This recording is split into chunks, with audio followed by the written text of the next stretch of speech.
예수님의 가르침은 기독교의 중심 교리이자 윤리적 지침을 제공하는 중요한 근본입니다. 예수님의 가르침은 주로 사랑, 용서, 겸손, 정애, 자비, 그리고 하나님과의 관계에 초점을 맞추고 있으며 이 가르침은 신약 성경의 복음서에 주로 기록되어 있습니다. 이번 영상에서는 예수님의 주요 가르침 10가지를 살펴보겠습니다. 1. 하나님 사랑과 이웃 사랑. 예수님의 가르침 중 가장 중요한 것은 하나님을 사랑하라는 것과 내 이웃을 내 자신과 같이 사랑하라는 두 가지 계명입니다. 마태복음 22장 37에서 39절에서 예수님은 내 마음을 다하고 목숨을 다하고 뜻을 다하여 주 너의 하나님을 사랑하라는 첫째 계명과 내 이웃을 내 자신같이 사랑하라는 둘째 계명을 말씀하십니다. 이 두 계명은 모든 율법과 예언의 핵심이라고 하셨습니다. 예수님은 하나님을 향한 진실된 사랑이 다른 모든 행동의 기초가 되어야 하며 이웃을 사랑하는 것이 하나님 사랑의 연장선임을 강조하셨습니다. 2. 용서와 화해. 예수님은 용서의 중요성을 매우 강조하셨습니다. 예수님은 누군가가 잘못했을 때 복수하거나 안갚음하지 말고 오히려 그들을 용서하라고 가르치셨습니다. 마태복음 18장 21절 22절에서 베드로가 형제가 나에게 죄를 지으면 몇 번이나 용서해야 합니까? 라고 묻자 예수님은 7번뿐 아니라 70번을 7번이라도 용서하라고 말씀하셨습니다. 이 말씀은 용서의 범위가 무한함을 뜻하며 조건 없는 용서를 실천해야 한다는 메시지를 담고 있습니다. 또한 마태복음 5장 23절 24절에서 예수님은 하나님께 예물을 드리기 전에 형제와 먼저 화해할 것을 권면하셨습니다. 이처럼 예수님은 인간관계에서 화해와 용서를 우선시해야 한다고 강조하셨습니다. 3. 겸손과 섬김. 예수님은 겸손의 덕목을 실천하며 가르치셨습니다. 그분의 생애 자체가 겸손과 섬김의 모범이었으며 제자들에게도 이와 같은 삶을 따르라고 가르치셨습니다. 요한복음 13장에 기록된 예수님이 제자들의 발을 씻기신 사건은 섬김의 본보기로 유명합니다. 당시 발을 씻기는 일은 종들이 하던 일로 예수님은 이 낮은 자의 역할을 직접 하심으로써 섬김의 의미를 제자들에게 몸소 가르치셨습니다. 너희가 나를 주와 선생이라 하니 옳다. 내가 주와 선생으로 너희 발을 씻겼으니 너희도 서로 발을 씻기는 것이 옳다는 말씀을 통해 예수님은 지도자라 하더라도 겸손하게 다른 사람을 섬길 것을 말씀하셨습니다. 4. 심판과 구원. 예수님은 또한 심판과 구원에 대한 가르침을 전하셨습니다. 예수님은 하나님의 나라가 가까이 왔으며 모든 사람이 회개하고 복음을 믿어야 한다고 강조하셨습니다. 예수님의 가르침은 단순히 윤리적인 교훈에 그치지 않고 하나님과의 관계 회복을 통해 영원한 구원에 이르는 길을 제시합니다.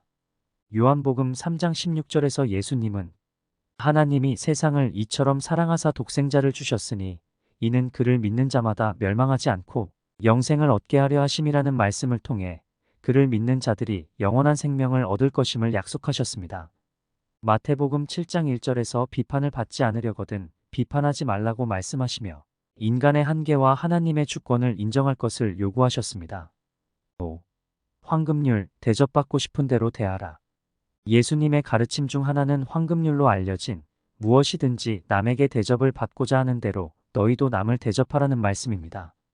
이 가르침은 다른 사람들과의 관계에서 어떻게 행동해야 하는지를 간결하게 요약해 줍니다. 자신이 대접받고 싶은 방식으로 다른 사람을 대하는 것은 이기심을 넘어서 타인을 존중하고 배려하는 마음을 함양하도록 돕습니다. 이는 단순한 상호작용의 원칙이 아니라 예수님이 가르치신 사랑과 공의를 실천하는 구체적인 방식입니다. 6. 마음의 순수함. 예수님은 외적인 행동보다 내면의 상태를 중시하셨습니다. 산상수훈에서 예수님은 마음이 청결한 자는 복이 있나니 그들이 하나님을 볼 것이미요 라고 말씀하셨습니다. 이 구절은 내면의 순수함과 정직함이 하나님의 축복을 받는 중요한 조건임을 보여줍니다. 예수님은 사람의 마음속에 있는 생각과 의도가 그 행동의 진정한 가치를 결정한다고 가르치셨습니다. 이는 형식적인 신앙생활을 지적하며 진정한 회개와 마음의 변화를 강조한 가르침입니다. 7. 원수 사랑. 예수님은 전통적인 윤리 기준을 뛰어넘어 원수까지도 사랑하라고 가르치셨습니다. 마태복음 5장 44절에서 너희 원수를 사랑하며 너희를 박해하는 자를 위해 기도하라는 말씀은 그 시대의 일반적인 상식과는 거리가 먼 혁신적인 가르침이었습니다. 이는 단순히 도덕적인 요구를 넘어서서 하나님의 사랑이 모든 사람에게 주어져야 한다는 깊은 영적 원리를 담고 있습니다. 원수에게도 자비를 베풀라는 이 가르침은 진정한 사랑의 본질을 설명하며 신앙인의 삶에서 중요한 덕목으로 여겨집니다. 8.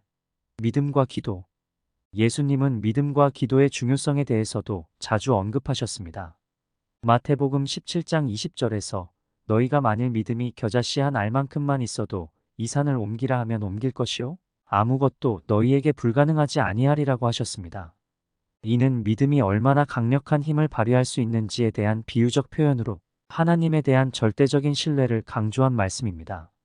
또한 예수님은 기도를 통해 하나님과 소통할 것을 가르치셨으며 기도할 때 외식하지 말고 은밀한 중에 하나님께 기도하라고 권면하셨습니다. 주기도문을 통해서도 기도의 모범을 제시하시며 하나님의 뜻에 순종하는 마음으로 기도할 것을 가르치셨습니다. 9. 물질에 대한 태도. 예수님은 물질에 대해 올바른 태도를 가지라고 가르치셨습니다.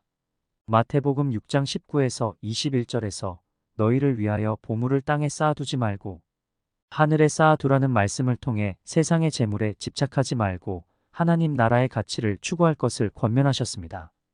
또한 마태복음 6장 24절에서는 너희가 하나님과 재물을 겸하여 섬기지 못하느니라며 재물에 대한 지나친 집착이 영적인 삶에 방해가 될 수 있음을 경고하셨습니다. 이 가르침은 청빈의 덕목을 강조하며 영적 가치가 물질적 가치보다 우선시되어야 한다는 점을 일깨워줍니다. 10. 심판에 대한 경고. 예수님은 최후의 심판에 대한 경고도 주셨습니다. 마태복음 25장에서 양과 염소의 비유를 통해 예수님은 인간의 행동이 최후의 심판에서 어떻게 평가될지를 설명하셨습니다.